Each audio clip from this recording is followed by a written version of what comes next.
Imagina una cocina que no es una prisión para mujeres, un lugar para condimentar, sazonar, sancochar la vida. Una fragua, un fogón transformador, un lugar donde comenzó todo, un lugar donde se confabula, donde se trama libertad. La cocina de Chabela, un nicho donde sazonamos la vida pública con pimienta feminista.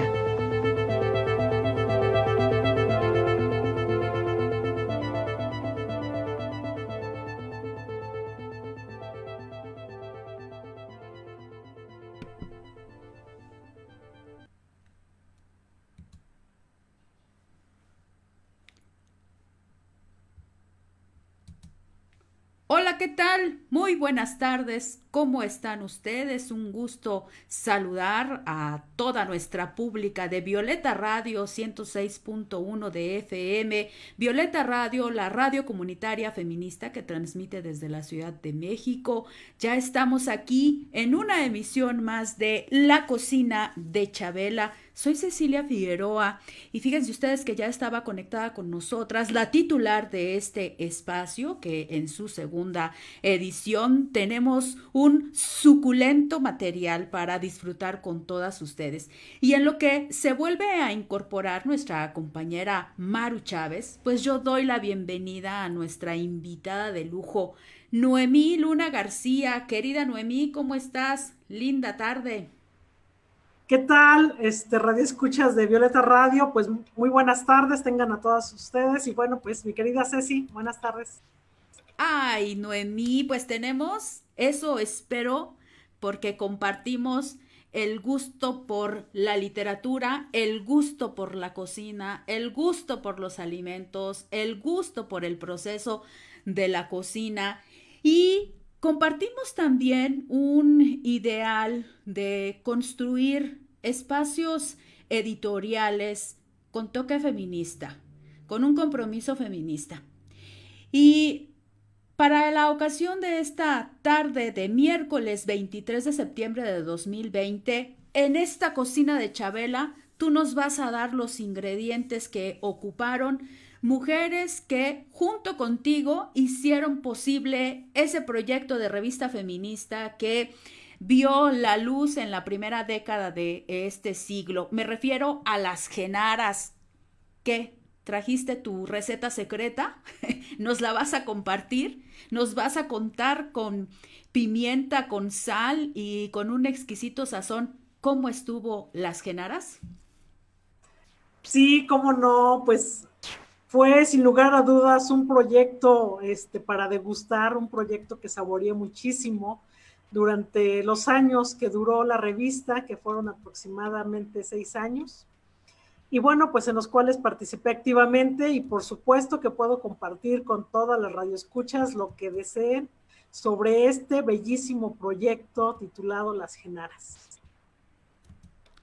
Oye, mi estimada Noemí Luna García, a ver, estamos hablando de que del momento en que Las Genaras presentó su primer número a la fecha, pues han transcurrido ya casi 20 años. A ver, ubícanos en el tiempo y el espacio, por favor. 2004, en 2004 sale el primer número de Las Genaras. Sí. Este, y bueno, pues yo me integro para el segundo número, ¿no? Es hasta el segundo número en donde yo me integro, pero conozco a Las Genaras desde el primer número, es decir, las conozco cuando ya estaban a punto de sacar del horno la revista. Y Sí. bueno, pues nos platican del proyecto, me interesa muchísimo, me integro como colaboradora y bueno, pues después se da otro movimiento y paso a ser parte del consejo editorial de Las Genaras, ¿no? Pero en este primer número, pues bueno, la propuesta venía de una maestra, hoy doctora, Oralia Gómez Ramírez. Ella había estudiado en la Facultad de Filosofía y Letras de la UNAM y luego se fue a antropología, a estudiar etnología, y ahí es donde conoce a otra compañera que se llama Luz, y ellas dos plantean este proyecto de las genaras. Y bueno, lo primero que tiene que ver con las genaras, pues es de dónde surge el título de las genaras. Sí, a ver, Esta es por una favor, novela dinos. de la maestra Rosina Conde, es la primera edición de esta novela, y bueno, está publicada en 1998 en Tijuana, y Oralia Gómez conoce a Rosina Conde a través de esta lectura de este libro, y la busca, logra hacer una entrevista con ella, y le pide el permiso para titular a su proyecto de revista Las Genaras, como esta propuesta que tenemos las mujeres de que no es la mujer, sino somos las mujeres, ¿no? Dentro del feminismo, ¿no? Hablar Sí. de una propuesta feminista es hablar de las mujeres. Entonces, en este plural se titula Las Genaras, esta revista, y viene el nombre, pues, de esta maravillosa novela de Rosina Conde, que, bueno, pues ya tiene varias ediciones, mira, yo las tengo todas. No Ay. podía ser. A ver, detente ahí, ponlo bien en la cámara de tu computadora para que podamos ver. De hecho, nosotras también en nuestra transmisión Facebook Live les estamos compartiendo en este momento imágenes de la maestra, de la queridísima Rosina Conde, de esa portada que nos mostraste tú, de esa novela de Las Genaras, Noemí, y pues podemos decir que la creadora de esa receta fue Rosina Conde. ¿No cometemos un error al mencionarlo así? Pues mira, es la inspiración, sí, sin Sí. lugar a duda. Yo creo que la historia de la Genara es la inspiración para dar pie a sazonar un guisado exquisito, ¿no? Es Sí. como el ingrediente perfecto. Entonces, en ese momento, cuando ubican a la personaje de la Genara, Sí. es ahí cuando Oralia se siente cautivada por la Genara. ¿Quién es la Genara? Y entonces dice, bueno, ese es el título de la revista, ¿no? Porque el planteamiento que Oralia se hace en esos momentos, mira, Oralia tenía 26 años, Sí. 26 años y Luz tenía 32 años, o sea, mujeres jóvenes. Y tú sabes que cuando una mujer entre los 20 y los 30 años desarrolla un proyecto, tiene una madurez intelectual. Sí. Entonces, estas chicas tenían ya una carrera universitaria terminada, y bueno, tener una licenciatura nos da una visión más amplia sobre algún aspecto de la vida, ¿no? Eso a mí Sí. me queda claro. Entonces ellas son jóvenes y en ese momento su primer cuestionamiento es, ¿qué está pasando con las jóvenes y el feminismo? Y es por eso que invitan a más mujeres de ese rango de edad a que participen en el primer número, ¿no? Y bueno, ¿a quiénes invitarías tú si armaras en estos momentos un proyecto? Pues a tus conocidas, ¿no? Es lo Claro. más viable, ¿no? Claro. A personas que compartan contigo una temática, un interés por cierto tema, o que tienes afinidades, ¿no? Como amigas, ¿no? Entonces, ella es lo que hace. Oralia convoca a sus amigas afortunadamente le entregan tanto ilustraciones, poesía y algunos ensayos, y es así como se forma el primer número de Las Genaras. Oye, Noemí, pues bueno, damos la bienvenida a la titular de este espacio, Maru Chávez, que las duendas se le atravesaron en el camino hace un rato, pero lo importante es que ya está acá. Maru, ¿cómo estás? Bienvenida. Bienvenida. Mucho. Hola, ¿qué tal? Muy buenas tardes. Un gustazo que estés acá con nosotras, Noemí, en la cocina de Chabela. Y justamente es la primera vez, después de muchos meses, que me encuentro en el sitio de origen de este programa, donde también se encuentra ubicada la cabina de Violeta. Y hace unos minutos, cuando ya estaba con ustedes, justamente estaba en la cabina de Violeta Radio por primera vez después de muchos meses. Pero, bueno, diversos problemas técnicos me hicieron buscar una solución y vine a dar justamente aquí donde estoy sentada, que es la cocina de Chabela. Entonces, de alguna manera, los duendes, las duendas se confabularon para que los problemas técnicos me trajeran aquí. Estoy sentada en la mesa de la cocina de Chabela, que el programa tiene así su nombre, como lo dijimos la semana pasada. Surge el nombre a partir de este espacio físico que sí existe, que es la cocina de la casa, en donde se encuentra ubicada Salud Integral para la Mujer, que actualmente es una casa que alberga a distintas organizaciones, entre ellas la Asociación Mundial de Radios Comunitarias, también tiene su sede en esta casa, y este espacio es una, pues eso, una cocina en donde Isabel Rueda, la generosa Chabelita, nos cocinaba, y al tiempo que nos cocinaba y al tiempo que bajábamos a comer acá, pues íbamos creando, generando, cocinando ideas, acciones feministas. Entonces, muchísimas gracias, Noemí, porque nos interesa mucho, a Cecilia y a mí lo conversamos, conocer de cómo se cocinó las gemas. Entonces, ustedes ya estaban conversando, yo no interrumpo más, dejo que la conversación siga con ustedes.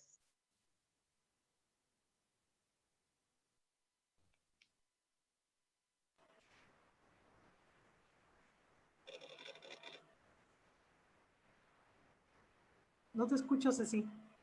Perdón, no me escuchaban. Esto de los micros y préndele y súbele y bueno, ya está prendido. Decía yo en la presentación, Noemí, que íbamos a disfrutar, que íbamos a conocer de esta receta.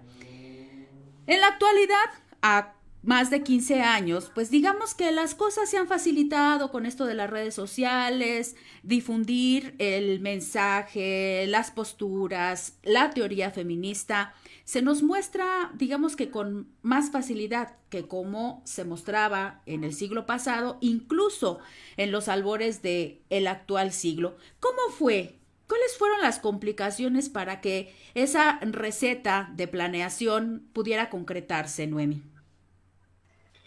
Mira, hay algo tan importante en cualquier receta de cocina que es tener como los ingredientes ahí en la mesa, ¿no? Sí. ¿Y qué sucede cuando, a ver, tu abuelita te dijo cómo hacer un mole poblano? Y entonces de repente resulta que el chile que ella te recomendó no es el que tienes en la mesa. Y es lo único que tienes para hacer de comer ese día. Pues lo haces, ¿no?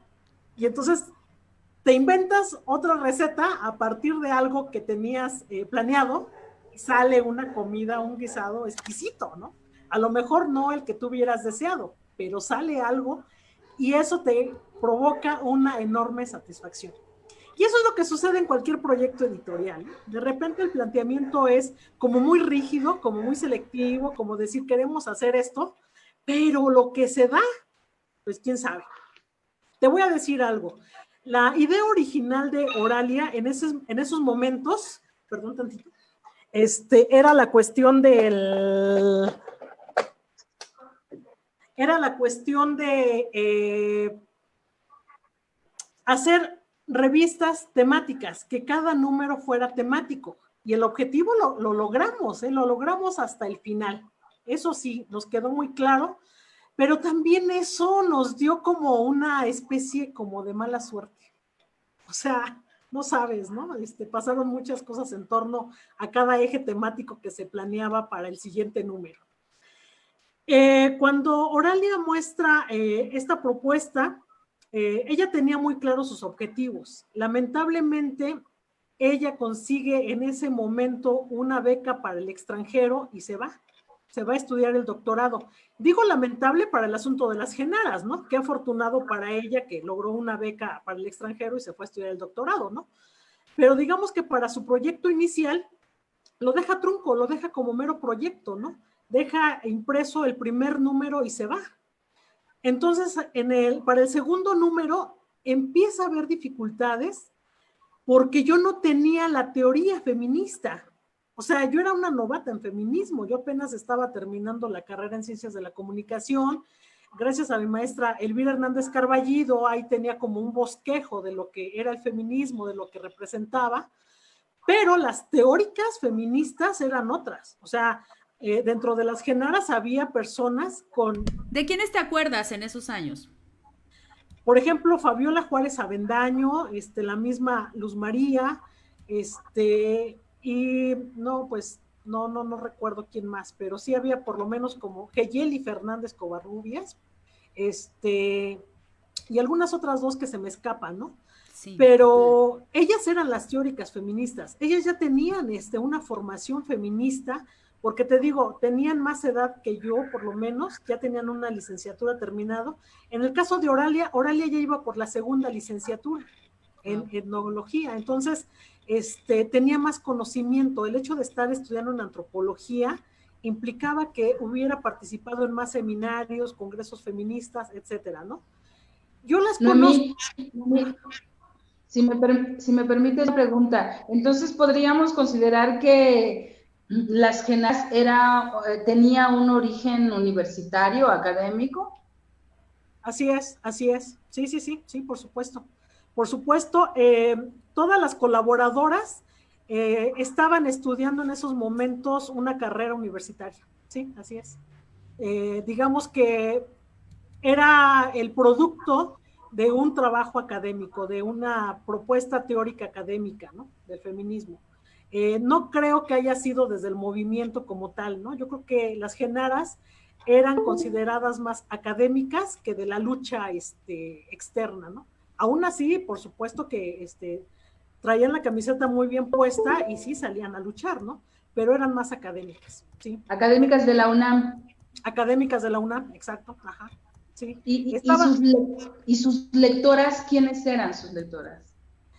Pues mira, sucedió una situación, yo creo que el asunto de la difusión tuvo mucho que ver para que lográramos impactar no solamente en mujeres universitarias, estudiantas, sino también en nuestras maestras. Es decir, las lectoras de las genaras podría ser la misma, no sé, Marta Lamas, Elvira Hernández Carballido, Graciela Hierro, Olga Bustos, que en paz descanse, no sé, maestras así en esos momentos que representaban esta parte académica del feminismo, ¿no? ¿Y ellas llegaron también a publicar allí? No. Había un sesgo, creo que en esos momentos, sobre algunas posturas que tienen que ver con procesos editoriales, ¿no? Por ejemplo, Las Genaras surge como una propuesta hacia las mujeres jóvenes y creo que siempre estuvimos enfocadas en que las mujeres jóvenes publicaran. ¿Qué se estaba haciendo con el feminismo en esos momentos, con estas mujeres de entre 20 y 30 años? Hablarte de maestras como Elvira Hernández Carballido, bueno, pues ya superaba los 30 años, además ya era casi una doctora. Hablar de otras maestras implicaba también que había otros espacios. No recuerdo si en esos momentos aún seguía existiendo la doble jornada, pero bueno, pues ellas eran, digamos que estas maestras eran las que escribían para FEM, para doble jornada, en el caso de Marta Lamas, pues para Debate Feminista, o también está Yossi Chávez, ¿no? Que tiene su revista Cuadernos Feministas, es decir, como que ya había un círculo en donde cada quien embonábamos a partir de, pues, yo no sé si de nuestras lecturas, yo no sé si de nuestra ideología, o no sé si de nuestra condición como estudiantas, pero sí en términos de participación, creo que Las Genaras fue una apertura hacia las mujeres jóvenes en esos momentos. ¿Había alguna diferencia en el abordaje de los temas feministas? Definitivamente Debate Feminista es una publicación eminentemente teórica, ¿no? Teórica del feminismo. ¿Qué caracterizaba a Las Genaras? ¿Desde dónde se abordaba? Ay, mira, qué interesante pregunta. Pues yo creo que Las Genaras en ese momento éramos así como escribir, plasmar nuestras historias de vida desde el ser, desde asumirnos feministas, como feministas novatas, yo te lo puedo decir por mi experiencia, que yo apenas empezaba a ver qué era esto del feminismo, y también como que dar la apertura a cosas que ya habían planteado nuestras maestras, ¿no?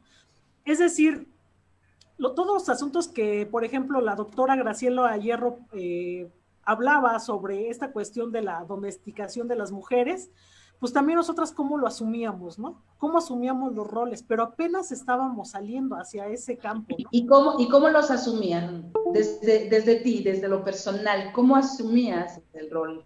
¿Cómo asumías el feminismo en ese momento? Bueno, en ese momento yo considero que una pieza fundamental en mi formación fue la doctora Marcela Lagarde, ¿no? Que ella vino a representar como estos 20 que caen, ¿no? Como que de repente tienes ahí tu vida y vas por la vida pensando en que haces lo correcto y de repente te hace voltear a ver otras cosas, ¿no? Te pregunta a situaciones así tan elementales, podría ser, y lo digo entre comillas, ¿no? Y en su casa, ¿quién lava los trastos? ¿Tu papá? ¿Tu hermano? ¿No? Y entonces, ay, pues, yo no me lo había cuestionado, ¿no? Y cuando tu mamá sirve la mesa, ¿a quién le sirve primero? ¿A tu hermano o a ti? Ay, dices, ¿cómo? ¿Y eso qué tiene que ver con el feminismo, no? Entonces, digamos que esta propuesta de empezar a ver cómo estamos viviendo las mujeres, cómo nos estamos desarrollando desde la casa, era lo que nos hacía visualizar una parte teórica y necesaria en esos momentos, ¿no? El feminismo, yo creo que desde el siglo pasado se ha manifestado por estos derechos de las mujeres, ¿no? No solamente de la libertad sexual, sino también de nuestra libertad, pues como de este cuarto propio, ¿no? ¿Qué estamos haciendo? ¿Qué es lo que tenemos? ¿Hacia dónde vamos? Y en ese sentido, la propuesta estética de las Genaras fue eso, ¿no?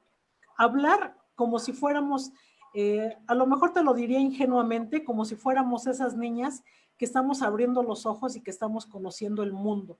Un mundo que ha sido muy cruel con las mujeres, ¿no? Y eso era lo que escribíamos, eso era nuestra propuesta en aquellos momentos, de dar a conocer cosas que las feministas ya habían luchado muchísimo por ello, ¿no? Muchísimo, pero que seguían dando la batalla y que seguían insistiendo en que esas temáticas era posible y era necesario incluirlas, ¿no? Y seguirlas plasmando constantemente. Ahora, en esos momentos creo que los medios de difusión para el asunto de mujeres feministas, pues era muy escaso, ¿no? Era muy escaso, no teníamos el conocimiento de las redes sociales, creo a lo mucho que llegábamos era el correo electrónico, entonces eso implicaba también qué tanto podemos avanzar y qué tanto podemos trabajar entre nosotras. Asistíamos muchísimas de quienes participamos en las Genaras a seminarios, a talleres, a cursos sobre feminismo, ¿no? Yo soy diplomada del SEICH de la UNAM y bueno, pues ahí estudié el diplomado en feminismo, entonces también por medio de la academia logramos conectar a más mujeres, ¿no? Y cuando las mujeres entran a estudiar un curso, un taller o entran a una conferencia sobre feminismo, pues es porque algo ya les está tocando en su vida, ¿no? Algo que dices, esto no me cuadra, esto no es correcto, por aquí no es el camino. Tú mencionaste que ustedes tenían una estética diferente a las otras, a los otros medios o a las otras publicaciones que hablaban sobre feminismo. ¿Cómo era esta estética? ¿Cómo se cocinaba en el día a día? ¿Cómo se redactaba, por ejemplo? Mira, el primer elemento para cocinar esto, te podría decir que se llama libertad. La libertad es tan fundamental, ¿no? Así. Es decir, tú quieres escribir en las Genaras, pues escribe, envíanos tu texto y lo publicamos, ¿no? O sea, no te vamos a cuestionar si estás en lo correcto o no, porque también nos han negado esta posibilidad de escribir y esta posibilidad de publicar, ¿no? De hacer público aquello que ya transmitimos en un papel como sentimiento personal. Entonces, creo que esa era la línea. Yo te puedo decir que si en esos momentos yo hubiera querido enviar un artículo a Debate Feminista, a lo mejor el consejo editorial me hubiera dicho, oye, necesitas más lecturas o necesitas tales referencias o esta temática ya la escribimos, ¿no? Y las Genaras, esa era su estética, ¿no? hablar de, por eso te decía, ¿no? Como en esta ingenuidad de ser niñas que apenas estamos abriendo los ojos y jugamos a ser feministas, ¿no? Eso era como el reto, ¿no? Constante, pero también de darle la oportunidad a las mujeres de que lo hicieran, ¿no? Que se atrevieran a hacerlo. Adelante, Ceci. Oye, Noemí, y ya en lo físico, pensando en el producto físico, en la revista, nos mencionaste que la receta de la abuela te dice que debes de tener tales ingredientes y resulta que cuando vas a hacer la revista, pues no los tienes. ¿Qué fue lo que sustituiste? ¿Qué era lo que más falta te hacía? Me queda claro que en el tema de contenido, pues faltaba, más bien sobraba quien pudiera escribir, creo yo, ¿no? Teniendo un origen universitario, creo que el problema no era el contenido, sino esos elementos que hacen falta para consolidar en físico, en material, una revista. ¿Cómo le Sí, hiciste? ¿Cómo le hicieron para solucionar esa, que es el gran mira, problema? es una problemática de quienes nos hemos dedicado a hacer publicaciones periódicas, de quienes nos hemos dedicado a hacer publicaciones impresas, ¿no? El problema siempre va a ser el asunto del papel, ¿no? ¿Quién gestiona la parte del papel, ¿no?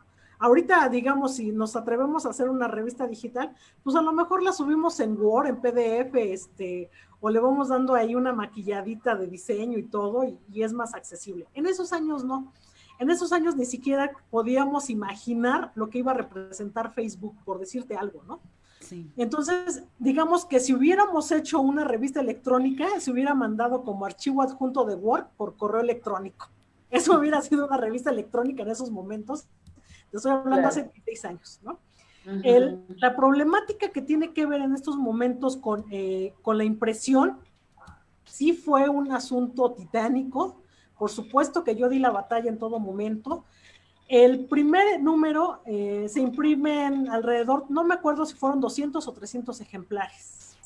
Se imprime esa cantidad, es un número que se agota, pero además en una publicación periódica, aunque no vendieras el primer número, un día lo vas a vender y a precio de oro, porque un día la gente va a voltear a ver ese primer número, ¿no? Esa es Sí. una regla de oro, ¿no? Se agota ese primer número y entonces logramos conseguir algo muy mínimo para hacer la publicación del segundo número. Digamos que entre el primero y el segundo número fue un año, nos tardamos un año en hacer la edición, pero también es cierto que el ánimo estaba muy caliente, ¿no? Estábamos entusiasmadas, ¿no? Por ver publicado otro número, pero también por trabajar conjuntamente con nuevas personas. Es decir, Oralia ya se había ido y entonces quien se quedaba al frente era Luz, pero Luz no quiso asumir la dirección de la revista. Eso fue para mí un grave error, porque yo consideraba que Luz en esos momentos era la que intelectualmente estaba mucho más avanzada que las demás, ¿no? Tenía una trayectoria bellísima, además traía muchísimo trabajo de campo con mujeres en muchos lugares. Entonces, a Luz lo que le faltó en ese momento fue la parte de la estructura, de cómo diseñar una revista y de cómo mandar a imprenta una revista.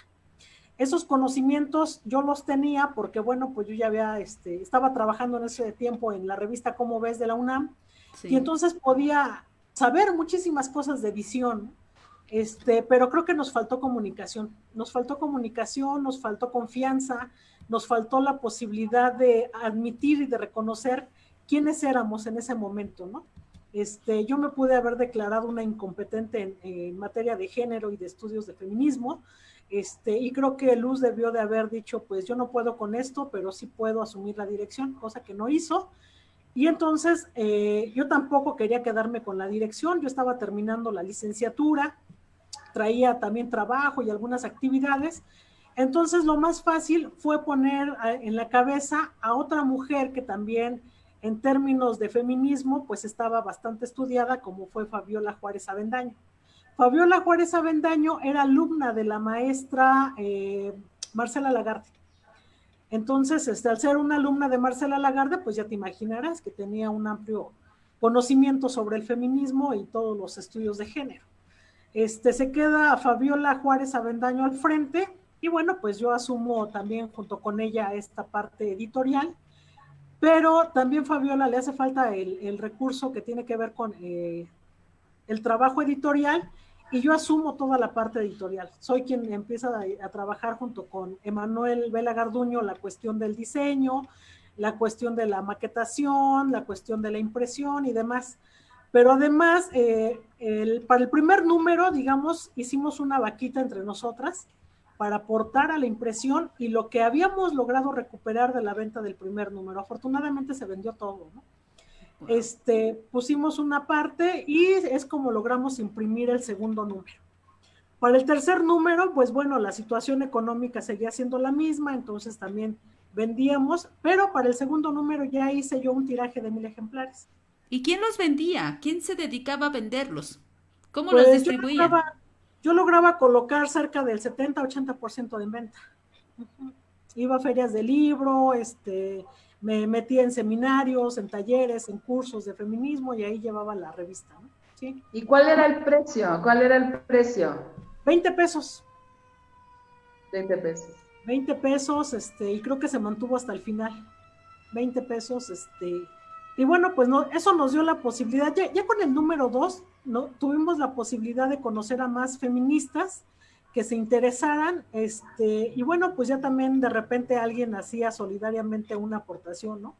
Y así es como logramos llegar al tercer número. Pero, ¿qué crees que pasó en el tercer número? ¿Qué creen? ¿Qué pasó? Cuéntanos, ¿qué pasó? ¿Qué se echó a perder? ¿Qué se quemó? No se vendió. ¿Qué se agrió por ahí?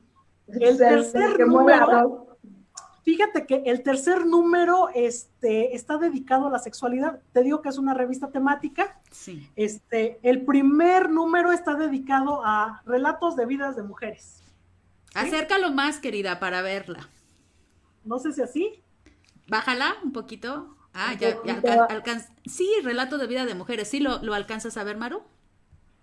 No, pero adelante, adelante. Bueno, el segundo número está dedicado a mujeres, género y feminismo, pero en especial a los cuerpos de las mujeres. Y el tercer número, pues mira la temática, sexualidad. María Magdalena y su sexualidad. Ah, eso estaba muy interesante. Cuéntanos, ¿de qué hablaba? Y no se vende, no se vendió el tercer número, no se vendió. O sea, pensamos que hablar sobre María Magdalena iba a resultar así como el boom del momento. No, pues no se vendió.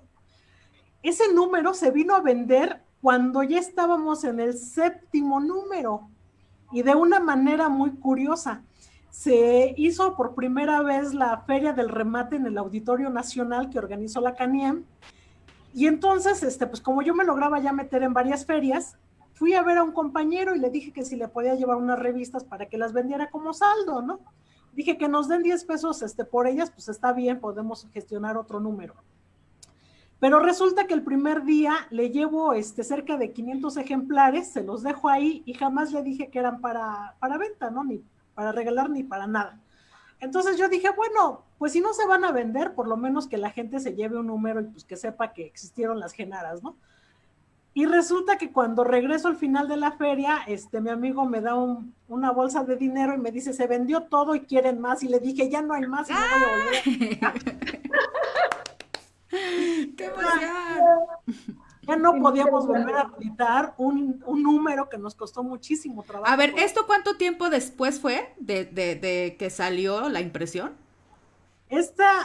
Pues mira, ya para esta nos tardamos más y la sacamos en el 2006, o sea, bueno, un año igual. ¿Y el remate cuándo fue? Lo del remate tuvo que haber sido como 2-3 años después de haber sacado esta publicación. Sí. Oye, Noemí, permíteme tantito, Maru. Sí. Así, en la página en la que abras la revista que ahorita tienes, léenos un poquito, ¿no? De qué se perdieron quienes no quisieron comprarla en el 2006. No, es que yo quiero escuchar qué decían sobre María Magdalena. ¿Sí nos puedes leer? Sí. Mira, en esta revista trae un reportaje muy bárbaro que habla sobre Tenancingo, ¿no? Y toda esta cuestión de la prostitución y bueno, pues como muchas mujeres son pues son sacrificadas brutalmente, ¿no? Bueno, a ver, les hablo sobre María Magdalena. La imagen que se tiene de María Magdalena es la de una mujer hermosa, de larga cabellera, quien llora por sus pecados, que se entienden son sexuales. La Iglesia Católica la había puesto como el modelo de la arcaica relación entre la belleza, la sexualidad y el pecado femenino. Se le ha concebido como una prostituta, quien al escuchar al Maestro Jesús se arrepiente de su pasado pecador y le dedica su vida y amor. ¿Cuándo se dio esta imagen falsa de María Magdalena? En la tradición de la Iglesia Católica de Occidente, se le confundió con la pecadora de Lucas y con la hermana de Marta. Fue en el siglo IV cuando el Papa Gregorio Magno hace una asimilación de estas tres mujeres. María Magdalena, la pecadora anónima, y María, la hermana de Marta, conocida como María de Benita, en una sola, en la Magdalena. Él tenía como temas fundamentales de sus sermones el juicio final y el llamado a la penitencia. En ellos representaba a María Magdalena como la penitente por excelencia. Esto fue retomado por otros teólogos en la época como Beda, el Venerable, quien en el año 720 fijó la fiesta de María Magdalena el 22 de julio. Y bueno, pues habla sobre todo esto que la Iglesia ha tratado de decir de María Magdalena. Y luego, bueno, les voy a leer algo del final. Si se parte del supuesto de que María Magdalena fue la compañera, esposa de Jesús, la Iglesia patriarcal con su concepción dual tenía que presentar a un Jesús santo y virgen y a su opuesta María Magdalena como pecadora y prostituta. Si se entiende la sexualidad como un complejo cultural históricamente determinado y que conlleva relaciones sociales, instituciones sociales y políticas, concepción del mundo y que todo esto define la identidad de las personas, podemos entender que María Magdalena fue una disidente de su tiempo. Tenía bienes, fue considerada poseída, convertida, podía viajar, acompañaba a Jesús, estuvo presente en la crucifixión, a ella se le dio el mensaje de la resurrección y tuvo un acercamiento muy especial e íntimo con Jesús, quien le confiaba secretos que los demás discípulos ignoraban.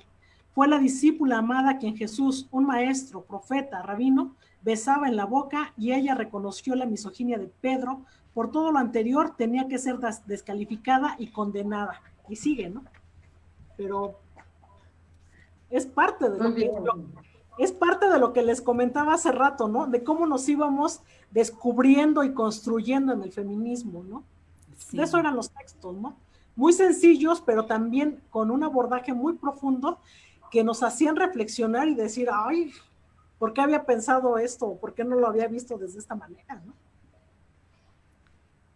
Oye, Maru, pues a ver si con la autorización de Noemí y de otras compas involucradas en esa edición e impresión, podemos compartir algunos textos, ¿no, Noemí? Ojalá y tengamos tu autorización. Sí. ¿Cómo ves, Maru?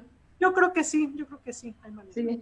Sí, claro que sí, a mí me encantaría. Y no sé si tienes ejemplares que seguramente son de tu colección, pero que pudiésemos escanear, fotocopiar. Bueno, fotocopiar ya no se usa, pero por lo menos escanear. Sí tenemos. Es más, todavía tenemos en físico.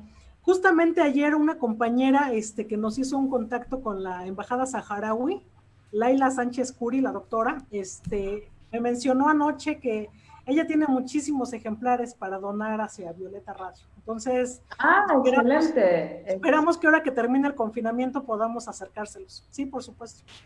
Ay, muy bien. Pues muchas gracias, Noemí. Muchas gracias. Noemí, yo tengo una pregunta. ¿Las genaras convivían con algunas, aparte de las que ya has mencionado, que son como mucho más académicas, pero convivían con algunas otras publicaciones o algunos otros medios feministas? ¿Se cruzaban, digamos, podían convivir y armar una especie de frente por la comunicación feminista? Sí tuvimos esa oportunidad. Incluso, yo no sé si ahora que Cecilia buscó por ahí en el baúl de los recuerdos de las genaras, encontró algún evento en donde participamos varias revistas feministas. No recuerdo si fue en Coyoacán, en donde se llevó a cabo ese encuentro, pero sí tuvimos la posibilidad de estar en alguna ocasión en una mesa con Marta Lamas, con Josie Chávez, con Elvira Hernández Carballido, y bueno, pues hoy con la muy celebrada Elsa Lever, que después de que murieron las Genaras, nace el proyecto de Mujeres Net, ¿no? Que dirige la maestra Elsa Lever, y con un colectivo, ese colectivo yo lo incluí, porque yo alguna vez fui maestra en el CCH, y conocí a un colectivo que se llamó Pan y Rosas. Entonces, Pan y Rosas, unas mujeres muy aguerridas, muy bárbaras, ¿no? Así, muy aventadas. Teníamos mucho contacto con ellas, yo a ellas les llevaba ejemplares de las Genaras, y bueno, pues logramos hacer por ahí una mesa, ¿no? Pero sí llegamos a tener el apoyo de varias compañeras que nos apoyaron muchísimo. Es más, te puedo decir hoy un dato, ya cuando las Genaras estaba agonizando en cuestiones económicas, Marta Lama salió a darnos una aportación económica, ¿no? Para que se publicara un número. También la maestra Josie Chávez fue una persona que quiso muchísimo el proyecto. Y bueno, pues más doctoras generosas. Elvira Hernández siempre ha sido nuestra mecenas, ¿no? Entonces, mucha gente se solidarizaba con la causa, ¿no? Porque también es cierto que hacíamos eventos y todo, pero pues entre que pagábamos los pasajes y apoyábamos a las compañeras, pues ya la reducción de gastos era menor, ¿no? Y entonces ya no podíamos como solventar la impresión del siguiente número. A mí me gustaría, Noemí, que nos contaras cómo era la cocinada en el día a día, es decir, se reunían, discutían sobre los contenidos, discutían qué artículo sí o qué artículo no, si acaso dejaban algún artículo fuera, cuáles eran las razones, cómo llegaban a acuerdos de lo que se iba a publicar, cómo cocinaban ahí en la mesa, pues. Sí, mira, un amigo mío, que era abogado, rentaba una oficina en artículo 123. Y bueno, pues él ocupaba la oficina solamente los jueves y viernes por la noche, ¿no? Que tenía ahí sus reuniones con su gente. Y entonces todos los demás días, pues nos prestó la llave y ahí podíamos trabajar. Ahí nos reuníamos las Genaras, en ese lugar, en artículo 123, ahí por el barrio chino. Nos reuníamos y ahí deliberábamos cuál iba a ser la temática del siguiente número, pero también, ¿sabes cuál era? Yo creo que ahí la propuesta más importante era a quién vamos a entrevistar para el próximo número. Y eso era una maravilla. Las entrevistas siempre resultaron una delicia porque citábamos a nuestra entrevistada, donde la entrevistada nos dijera que fuéramos, pues les decíamos, Genaras, vamos a tal lugar a entrevistar a tal persona, ¿no? Y esas entrevistas yo creo que eran lo más delicioso de este guisado, ¿no? Yo recuerdo muchísimo cuando fuimos a ver, por ejemplo, a Andrea Medina Rosas, cuando fuimos a visitar a Astrid Haddad, cuando fuimos a ver a Olga Bustos, ¿no? Entonces, todo eso lo recuerdo de una manera, pues, maravillosa porque hacíamos equipo, ¿no? Hacíamos equipo, llevábamos cada quien nuestras preguntas, qué era lo que nos interesaba saber de nuestra entrevistada. Entonces, armábamos una entrevista colectiva. Eso creo que fue lo más maravilloso que pude yo haber experimentado en las Genaras. Y la parte de la edición, pues tenía que ver con que cada quien escribiera su texto, lo enviara. Yo tenía una columna que se llamaba Con Aroma a Mujer, y entonces, bueno, pues hablaba de cotidianidades.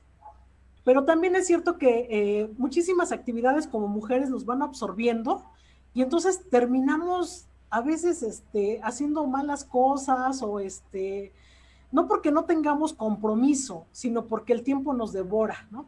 Somos, en ese tiempo nadie éramos madres, ¿no?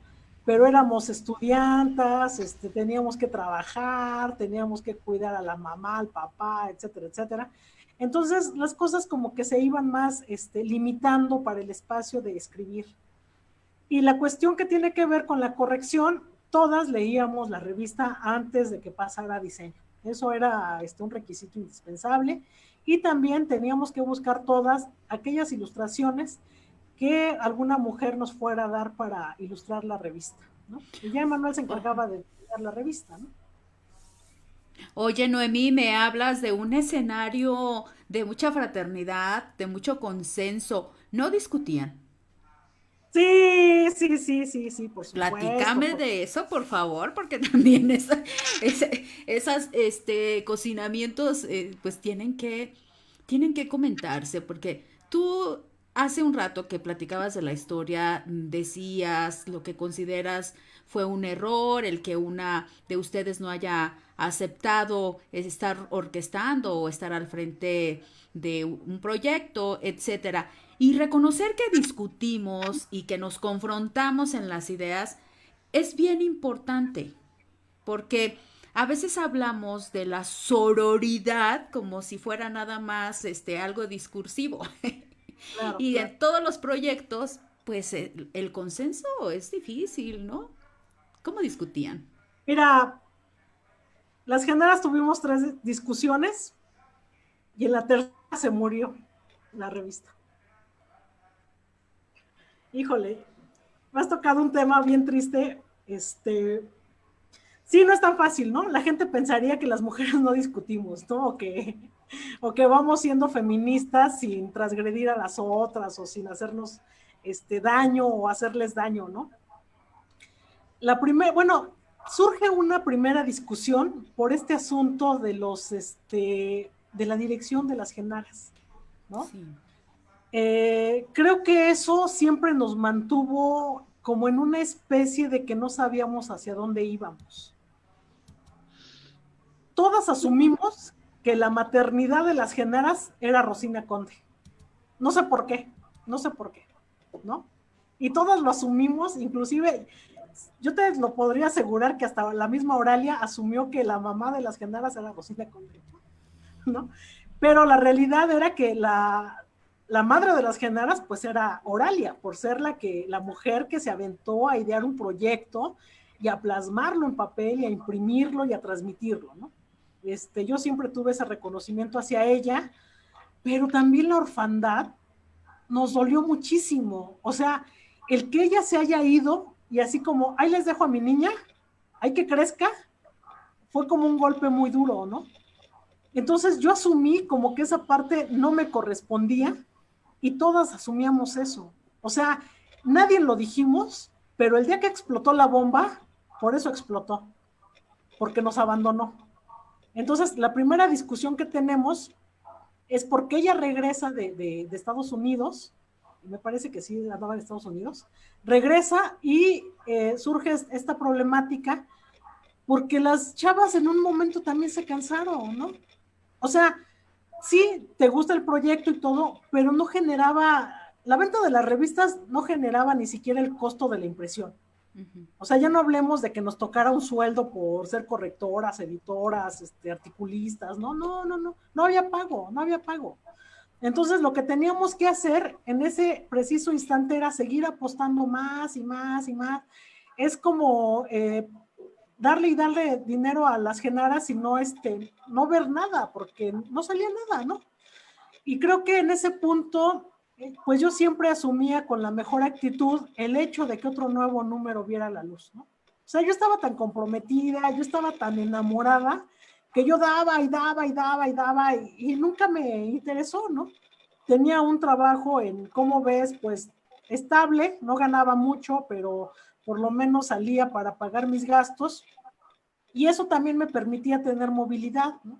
No trabajaba mucho, tenía como muchas horas libres y eso me daba la oportunidad de andar por Ciudad Universitaria o por algún otro lugar, pues compartiendo el nuevo número.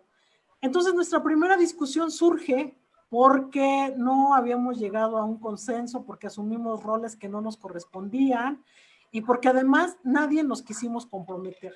Fue una falta de responsabilidad, yo hoy lo acepto a 16 años de haber trabajado con este proyecto, de que nos faltó madurez para decir si quiero hacerlo, si puedo hacerlo, o lo voy a hacer o lo voy a dar, ¿no? Entonces surge nuestra primera discusión, fue muy fuerte, y bueno, pues yo creí en esos momentos que el proyecto se iba a terminar. Afortunadamente ya estaba como que un número en camino y dijimos, ya, pues tranquilícense, ¿no? Pues vamos a aligerar todo esto y pues ya que salga, ¿no? Y como salga, ¿no? Y creo que de parte de ellas siempre asumieron que yo era la responsable del proyecto y yo no me sentía responsable del proyecto. Entonces, esa falta de... Permíteme interrumpirte en este momento, porque me parece fundamental lo que estás exponiendo, que no es único de las Genaras. Creo que es una constante en la organización, en el inicio y en el impulso de los proyectos entre mujeres y feministas. Y quizá una característica en México, me atrevo a decirlo, no tengo certeza de ello, pero de una dificultad que tenemos, no solo las mujeres, creo yo, sino la sociedad mexicana, de asumir roles,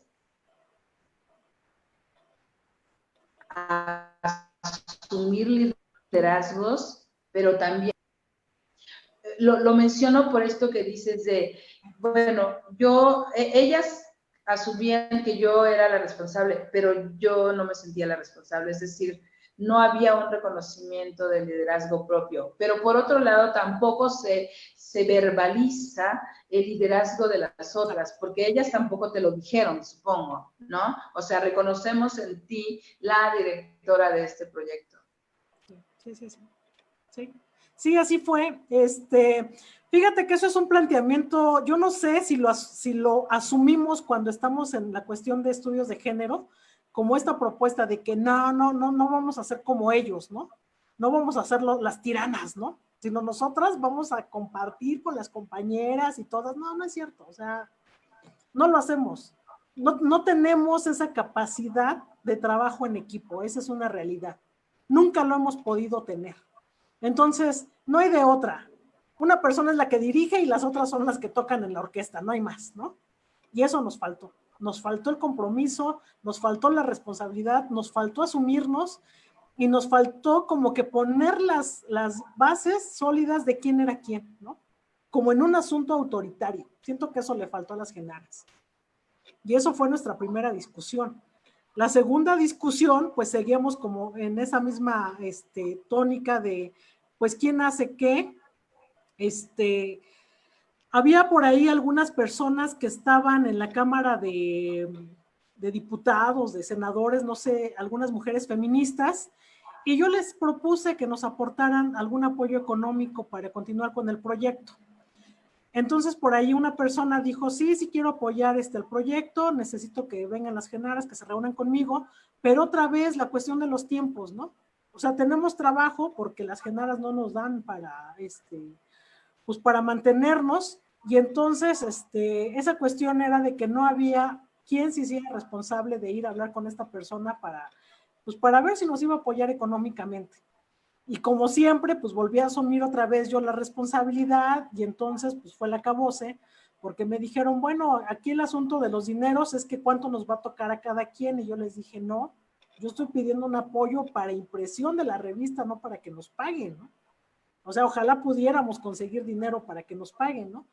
Y entonces yo decidí desistir de ese asunto y fue otra discusión muy, muy complicada, porque entonces ya se empezaban a visualizar por ahí algunas personas que querían pagar publicidad en la revista, algo que la revista no había tenido, por ejemplo, ¿no? Publicidad. No, nos habíamos negado a todo eso, pensamos que podíamos... ¿Se habían negado a la publicidad? Claramente se habían negado a la publicidad. Sí. ¿Y cuáles eran las razones? Fue un acuerdo de las Genaras de no comprar publicidad, porque considerábamos que eso nos iba a cooptar nuestra libertad de expresión. Entonces dijimos, vamos por la libre, nosotras podemos, tenemos que seguir vendiendo el tiraje de revistas para poder imprimir el otro, y podemos, y pues a la larga no pudimos, ¿no? Y entonces nuestra segunda discusión, y esa discusión creo que fue mucho más fuerte, fue mucho más violenta, y yo creo que nos dijimos cosas que nunca debimos de habernos dicho, y nunca logramos llegar a esta etapa de pedir perdón, que hoy, bueno, pues a la larga, pues pido perdón.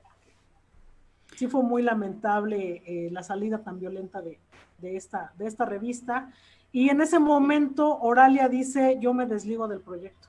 O sea, si en algún momento todavía la seguíamos considerando para que nos dijera si quería recomendar a alguien, si ella quería escribir algo, si quería opinar que si el color, que si la temática, etcétera, etcétera, sí la considerábamos. A partir de esa segunda discusión dijo, no quiero saber nada, esto ya es de ustedes, yo me hago a un lado. Y eso, si ya nos había dolido su primer alejamiento, esa orfandad, a distancia, ¿no? Que aún seguía ahí ella, pues ya en el segundo pleito, pues ya no pudimos con eso. Ya era así como de, ¿por qué nos abandonas? Pues esto es tuyo, ¿cómo lo dejas? ¿No? O sea, ya descaradamente te olvidas de tu propia hija, ¿no? No pude yo con eso.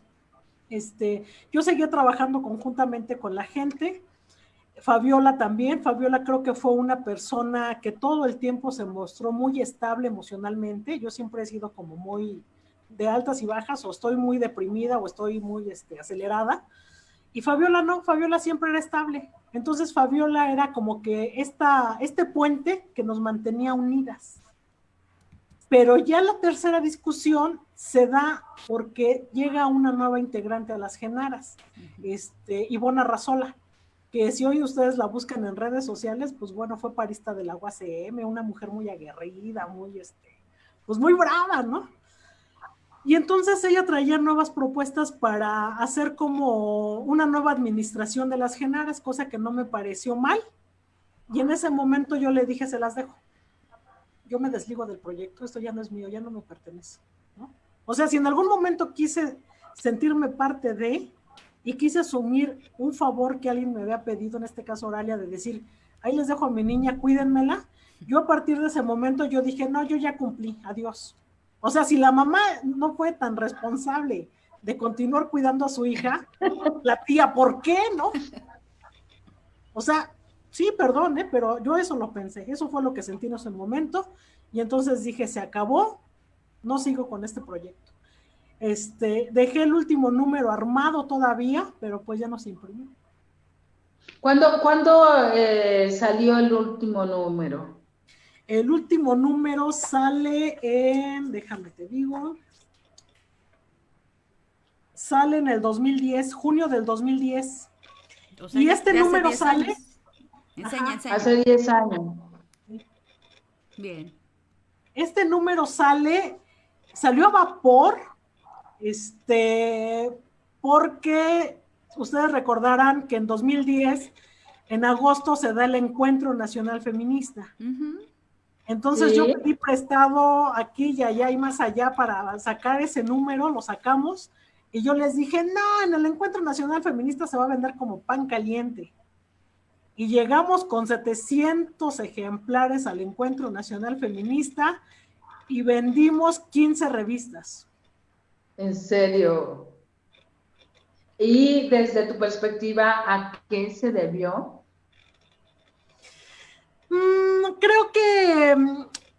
Creo que no había como una, como que las mujeres que fuimos, mira, yo fui organizadora del Encuentro Nacional Feminista, yo viví por allá como mes y medio para gestionar la cuestión de operativa de los hoteles en donde se iban a quedar las compañeras, lo que iban a comer, todo el trabajo talachero yo lo hice allá en Zacatecas.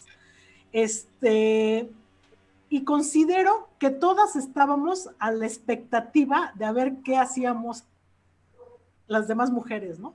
O sea, habían pasado muchísimos años desde que nos habíamos reunido las mujeres, que entonces era así como que, bueno, sí me invitas, pero ¿qué? ¿Qué me vas a ofrecer, no? Y no como en esta parte de qué te voy a dar. Entonces siento que había como un desgano, como un desinterés o como una incertidumbre de saber qué se iba a plantear en el Encuentro Nacional Feminista, ¿no? Y bueno, yo lo vi, por ejemplo, no solamente con mi publicación, por ahí había otras publicaciones y no nos fue tampoco del todo bien. Aunado a eso, también estábamos en una crisis sanitaria como lo estamos ahora, así es, por la influenza. Entonces traíamos por ahí un asunto económico totalmente grave y no logramos, creo que las mujeres que asistieron al Encuentro Nacional Feminista fueron porque se les pagaron los viáticos, ¿no? Hubo transporte desde la Ciudad de México hasta Zacatecas y de algunos otros lugares que logramos gestionar. Y también, pues bueno, se tuvo la posibilidad de contar con el hospedaje gratuito y los alimentos. pero creo que todas las mujeres iban sin dinero, así de, yo lo vi claramente, ¿no? Que era una falta de recursos económicos, ¿no? O sea que el Y problema lo venimos arrastrando ya de hace rato, ¿no? hemos Oigan, ¿me vivido permiten hacer un paréntesis para compartirles algunos mensajes que tenemos por acá? Mundo adelante. Mujer saluda, Claro que sí. buenas tardes. María Carmen Nepomuceno Aguilar, saludos, mujeres fabulosas, mi admiración a cada una. Ni a cuál irle de súper chingonas. Ay, muchas gracias por lo que nos toca a cada una de las tres y a ti también y a todas las mujeres. Dice ella, Las Genaras, fabulosa revista, tuve el privilegio de ser parte. Gracias por ello, Noemí, gracias, Maro y Cecilia, por traerla y sacudirle el polvito. Pues te hubieras incorporado, mi estimada. Las mujeres mexicanas seguimos necesitando muchas más Genaras, especialmente las que vivimos en el extranjero. Mundo Mujer, platícanos desde qué parte del extranjero nos estás escuchando. Y también dice ella que la honestidad de Indiana, desde Noemí... Indiana, siempre escribe desde Indiana, Ay, muy bien. si mal no recuerdo. Gracias, Maru. La honestidad de Noemí es admirable y muy educativa para nosotras las feministas. Sí, oye, porque, ay, bueno, Noemí no me dejará mentir que yo cuestiono mucho del discurso facilón de la sororidad. Y siempre le he dicho que eso se demuestra con hechos. Pero bueno, Claro. cerramos el paréntesis y, oye, Noemí, ¿qué nos estás mostrando? Esto que les muestro es ni más ni menos que una mujer maravillosa que se llama Leticia Cere, y ella fue una de las mujeres extranjeras que publicó en las Genaras. Yo hice un viaje al extranjero y conocí su obra en un hostal y le dije, ay, está preciosísima, son rostros de mujeres, quiero publicarlas en las Genaras. Ella es belga, y bueno, pues sí me mandó su material para que se publicara en las Genaras. Hubo muy poco contacto al exterior, pero pues yo creo que lo más enriquecedor de las Genaras es que era una revista nacional. Eso es maravilloso. Yo siempre he aplaudido los proyectos nacionales, porque bueno, carajo, ¿para qué me vienes a hablar de la situación de Chile, de Cuba, de Estados Unidos, de Canadá? Pues si yo no entiendo mi propia realidad, ¿no? Yo he sido más nacionalista en ese sentido. Ya. Oye, y hablando de nación, Maru, perdón, antes, tú querías No, contar. adelante, Ceci, adelante. Pues ya que nos estás hablando de nacionalismo, algo que yo admiro mucho de ti, Noemí, es que pues eres muy reivindicadora de la tierra y muy reivindicadora del prodigio de la tierra convertido en alimento. Y hace un rato, poco antes de que empezáramos el programa, mira que me ha enseñado Maru, que no te voy a decir, enséñale a Maru lo que me enseñaste, porque si no va a pensar que me la estoy puenteando. ¿Qué es? Una cocina fabulosa, seguramente. Una calabaza con su Mira, de tu propia cosecha. de cosecha. Sí, sí, sí. Hablando de cocina, platícanos de... Uno de todo. Ay, qué lindo. Platícanos, Noemí, cómo al tiempo que tienes ese contacto con la tierra, nos tienes que decir de dónde eres, qué te dedicas además de estar cocinando proyectos editoriales, qué representa para ti la tierra y los alimentos de la tierra. Bueno, pues yo soy hija de campesinos. Entonces, mis padres, mi papá y mi mamá siempre me enseñaron a cuidar la tierra, me enseñaron a sembrarla, a cuidar de las plantas, ¿no? Desde que era chiquita nos íbamos al cerro, allá tenía un tío una parcela muy pequeñita, pero sembrábamos maíz y después pues, nos íbamos a la elotiza, ¿no? Teníamos unos nopales con tunas amarillas, podíamos sembrar frijol, calabaza, y entonces este amor por la tierra, en especial por los alimentos, es herencia de mi padre, y el amor por las plantas, por las flores, pues es una herencia de mi madre, ¿no? Entonces, logramos tener un pequeño pedazo de tierra y pues bueno, sí sembramos nuestros alimentos. A mí me fascina mucho plantar cualquier semilla y cuidarla. El amor que tú le puedes dar a una semilla va a ser la calidad del producto que vas a obtener de la tierra, ¿no? Y poco a poco he ido perfeccionando muchísimas cosas. Te puedo decir que, por ejemplo, hice un experimento desde hace 5 años. He plantado cerca de 20 huesos de aguacate y es la primera vez que obtengo un aguacate.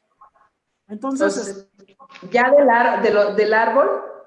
Sí, o sea, sí, son procesos muy largos, ¿no? Son procesos muy largos, pero algo que te enseña la madre naturaleza y más la tierra es que tienes que ser paciente. Tienes que tener paciencia, tienes que tener amor y tienes que tener dedicación. Son 3 cosas que te hacen sentir que formas parte de un conjunto como lo es este planeta Tierra, ¿no? Entonces, sembrar una semilla no solamente es ir regando semillas por todas partes o esta estúpida idea que luego la gente dice, siembren árboles, ¿no? No, pues no siembres el árbol. No me importa que no siembres 100 árboles, nada más siembra uno, pero cuídalo, riégalo, pódalo, que crezca bonito, acarícialo, abrázalo, ¿no? Bésalo, ¿no? Habla con él, ¿no? Entonces, la tierra es eso, ¿no? El cuidado que podemos tener. Y bueno, así como decía la maestra Cecilia hace rato, pues nos gusta mucho la comida, ¿no? Pero también no nos vamos a meter cualquier cosa a la boca, ¿no? Yo soy enemiga de toda la comida chatarra. A mí me gusta sembrar para saber qué es lo que me voy a comer. Y eso es lo que hago, ¿no? Radico en Texcoco, acá tienen su casa para cuando quieran venir. También doy clases gratis. Yo eso sí no estoy dispuesta a cobrar jamás, aunque no tuviera dinero. Doy clases gratis para orientar a la gente y que sepan qué sembrar, en qué tipo de tierra, en qué tipo de espacio y demás, ¿no? Me gusta muchísimo eso. Es una enseñanza que obtuve como herencia y es algo que me gustaría transmitirle a toda la gente que en algún momento lo requiera, ¿no? Eso es importante. Déjame platicarte, yo Maru. Yo quiero vincular justamente el... Sí.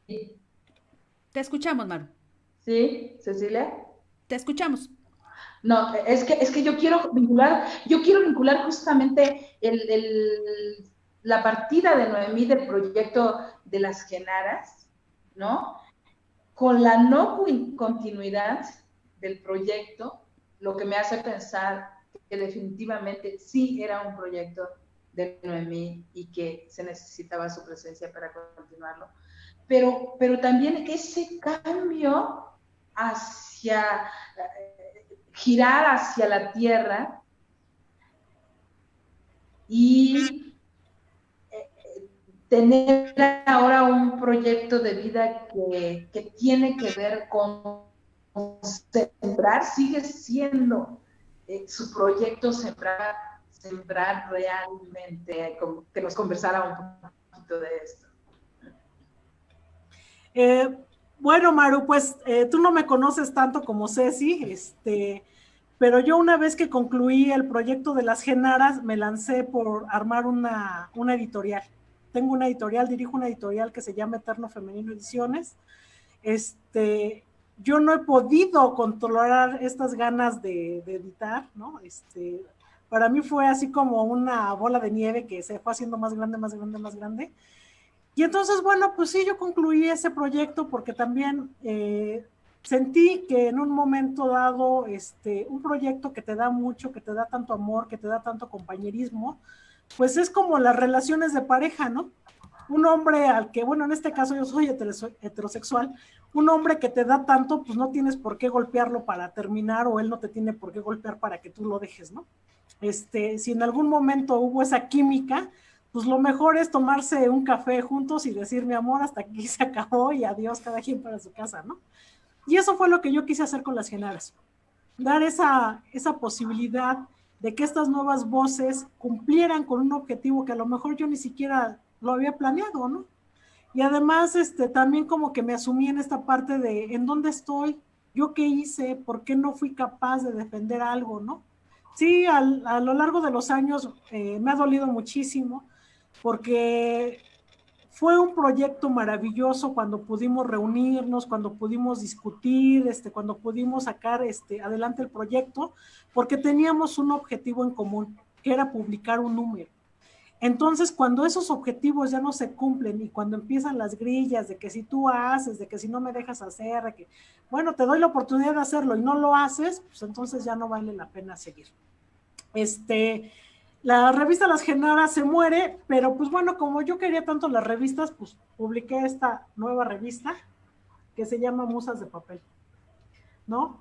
Y en Musas de Papel yo lo que hice fue darle voz también a los hombres, ¿no? Ya no fue una revista feminista, porque yo sabía que esta cuestión del feminismo, de estar ahí involucrada en el movimiento y demás, pues iba a ser muy grave si yo seguía sola. O sea, sola yo no podría hacer una revista feminista, ¿no? Pero también es cierto que tendría que haberme replanteado otro proyecto como para hacer en ese momento la competencia de Las Genaras, cosa que tampoco estaba dispuesta a hacer, ¿no? O sea, era un proyecto que estaba terminado, pero había otras voces. Cuando Las Genaras se mueren, surge Mujeres Net, y entonces a mí sí me hubiera gustado participar en ese proyecto, tener una columna, pero el tiempo no me dio para eso. Llego del Encuentro Nacional Feminista y yo también pues estuve en la lista de desempleadas de este país, me quedo sin trabajo, y bueno, pues es ahí en ese momento que una vez que termine el Encuentro Nacional Feminista, planeo la estrategia de diseñar un concepto editorial, como lo es hoy en día Eterno Femenino Ediciones, que pues bueno, hace unos cuantos días acabamos de cumplir 10 años y tengo más de 200 títulos publicados en esta editorial, ¿no? Entonces, pues ha sido mi trabajo, ha sido mi lucha, la edición es mi pasión. Y bueno, pues es una pena, hoy lo digo con tanta tristeza, que Las Genaras pues, no hayan logrado sobrevivir. Eso me duele muchísimo por esta cuestión del activismo feminista, por todo lo que en estos momentos representa el feminismo, por toda la lucha que ha desencadenado y por todo lo que seguimos luchando, ¿no?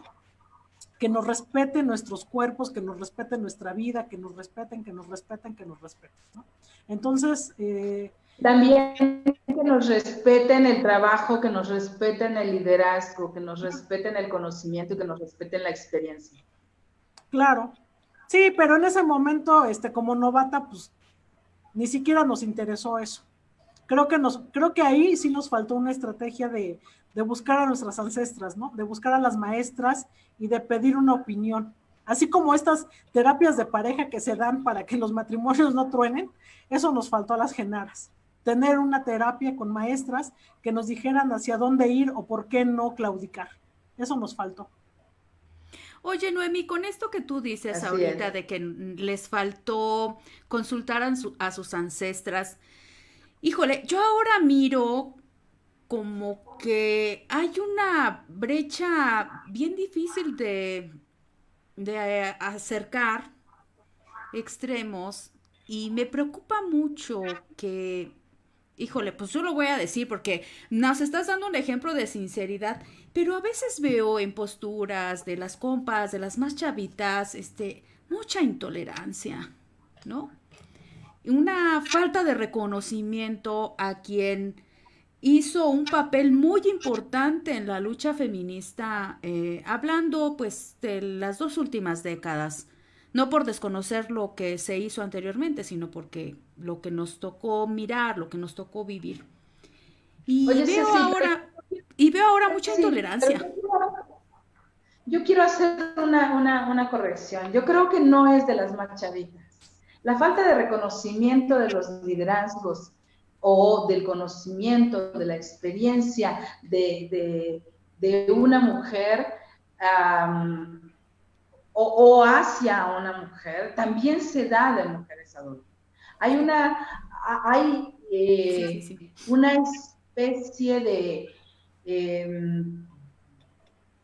narcisismo, ¿no? De algunas, de posicionarse y de otra parte, de no asumir esos liderazgos. Y creo que eso es un problema fuerte que tenemos. O sea, Sí. no podemos reconocer en la otra, no podemos confiar en la otra, en que la otra sabe, ¿no? Y creo que no tiene que ver con la edad. A mí me parece que no tiene que ver con la edad. Sí, no. Creo que tiene que ver con una falta de, pues eso, de reconocimiento hacia las otras. Ya. Sí, aunque mira, yo quisiera precisar en ese punto a lo que me refería. No escuchábamos el discurso del separatismo. Hace No. 10, 12 años no era algo que te pusiera en discusión. Y ahora hay discusiones entre quienes se asumen separatistas y quienes no nos asumimos como separatistas. A eso me refería, Maru, principalmente. Sí, en las Genaras Y el llegaron a- separatismo lo veo más en las más jóvenes, en las compas más jóvenes. En ese punto específico estaba yo pensando. Sí. Noemí, Sí, querías decir algo. yo te puedo decir que en las Genaras también escribieron hombres. Ujú. O sea, hay hombres incluidos en las Genaras, ¿no? Y sí, efectivamente, esta cuestión de los egos, híjoles, eso es lo que nos tiene, pero si bien tronadas, ¿no? Totalmente. Por eso te decía que yo añoro esa parte del equipo de las Genaras, cuando nos reuníamos y podíamos platicar y decir, vamos a hacer esto, ¿no? Pero los tiempos nos ganaron en de muchas maneras, ¿no?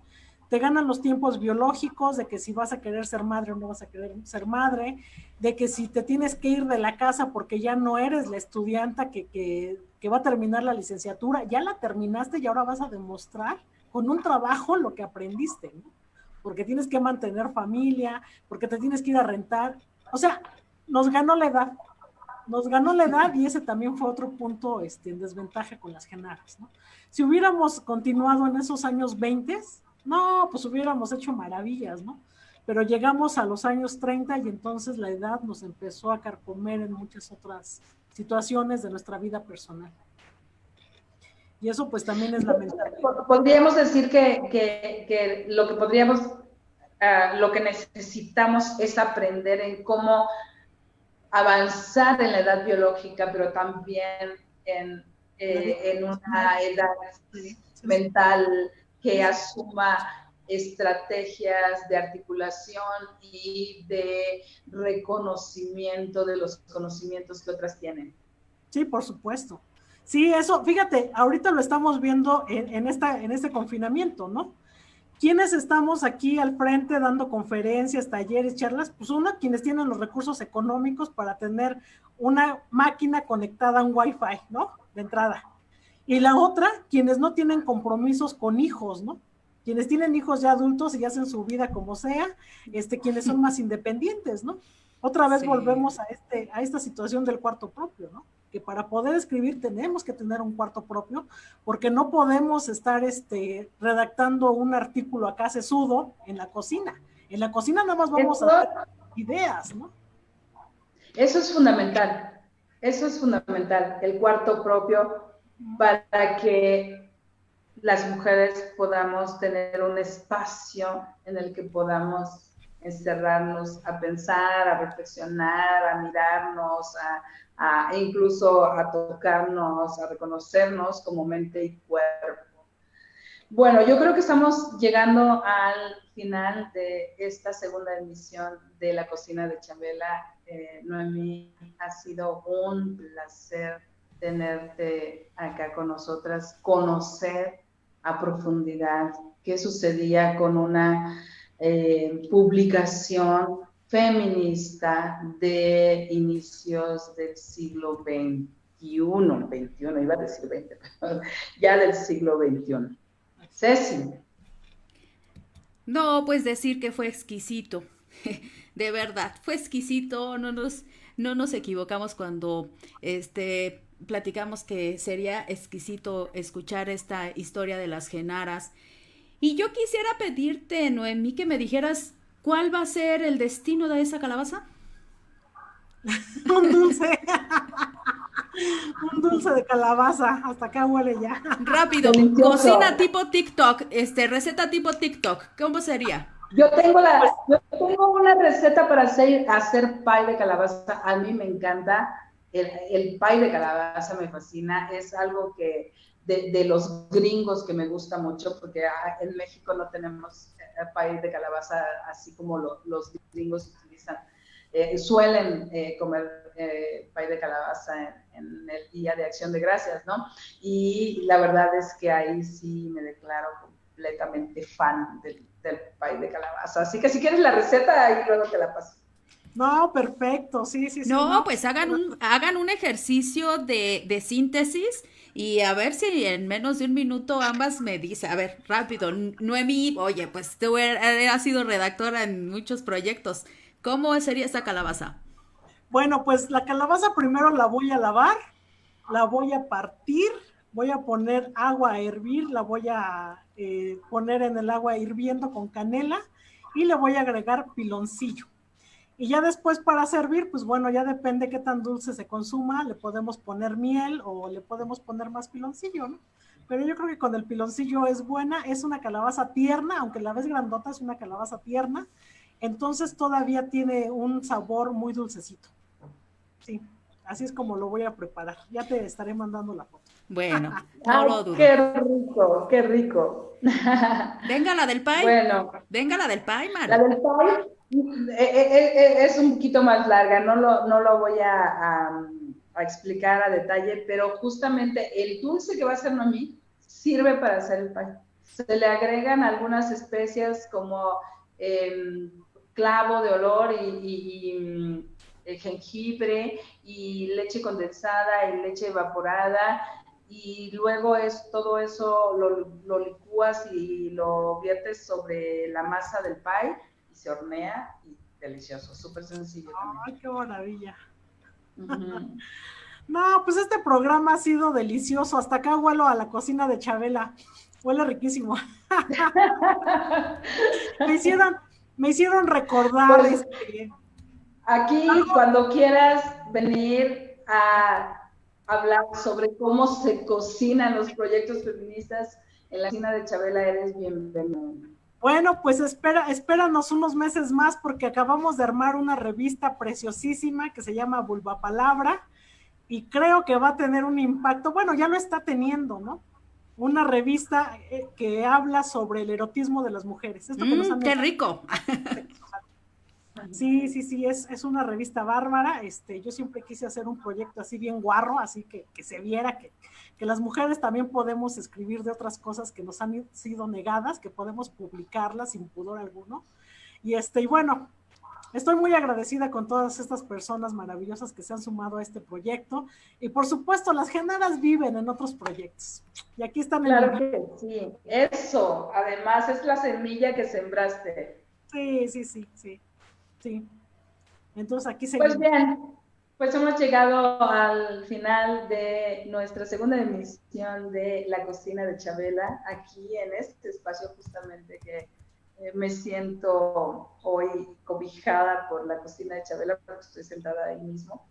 Y yo agradezco muchísimo, Noemí, todo lo que has compartido con nosotras y por supuesto, Cecilia, muchísimas gracias por proponer, invitar a Noemí. Y pues acá seguimos en Violeta Radio 106.1 FM. Hemos estado fuera del aire varios días. Hay algunos problemas que se están dirimiendo, digamos, en varios ámbitos en Violeta, en el FM, en términos técnicos. Y pues seguimos intentando sacar adelante este proyecto que también pretende ser un medio de comunicación para la expresión de las mujeres y del feminismo o los feminismos.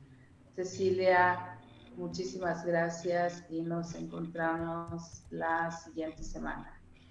Vamos preparando nuestra receta para la próxima semana. Pasen una tarde sabrosa, coman rico, cocinen muchos proyectos. Hasta pronto, adiós Maru, adiós Noemí, muchas gracias. Dios. Adiós. Gracias. Gracias, gracias.